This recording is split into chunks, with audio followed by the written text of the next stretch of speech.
अचल अवस्था में है, लेकिन एक आत्मा अचल है। अचल यानी वो कभी चलती नहीं है, वो कभी बीतती नहीं है, वो सदा सदा से थी, सदा सदा है और सदा सदा रहेगी। उसका एक क्षण भी नहीं बीत सकता।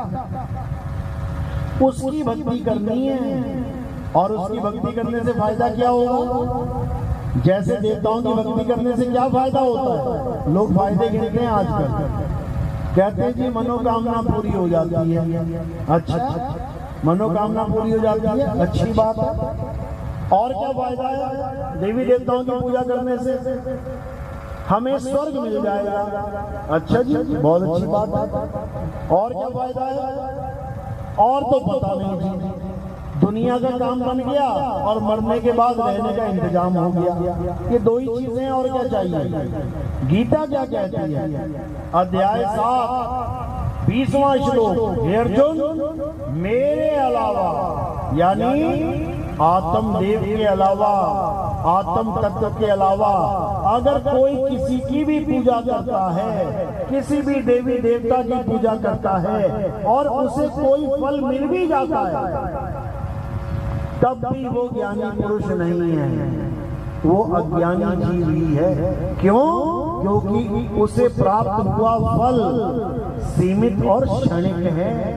देवी देवताओं के द्वारा प्राप्त होने वाले फल सदा नहीं रहते। तुमने कार मांग ली, भगवान ने दया करके देवी देवताओं ने, ठीक है, अच्छी बात है, उस कार का एक्सीडेंट हो जाएगा कहीं। देखो जितनी कारों का एक्सीडेंट हुआ है, डैशबोर्ड पे देखो किसकी फोटो लगी है, किसी ना किसी भगवान की फोटो लगा रखी होगी, फिर एक्सीडेंट क्यों हो गया भाई? यानी ये दुनियावी नाशवान वस्तुएं हैं, इसके लिए पूजा नहीं करनी किसी की।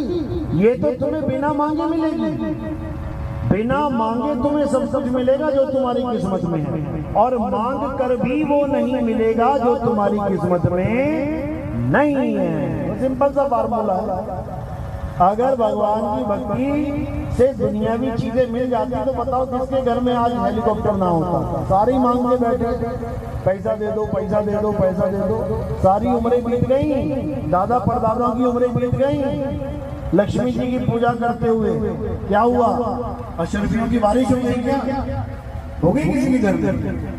सालों साल हो गए पूजा करते हुए, एक अशरफी दिखा दो किसी के टपकी हो माता लक्ष्मी के हाथ से, वो केवल कैलेंडर में टपकती है। बर्तन भरा हुआ है, वो बर्तन से नीचे एक भी ना गिरेगी, गिर गई तो बता देना मुझे, तुम ही खरीदोगे जाके।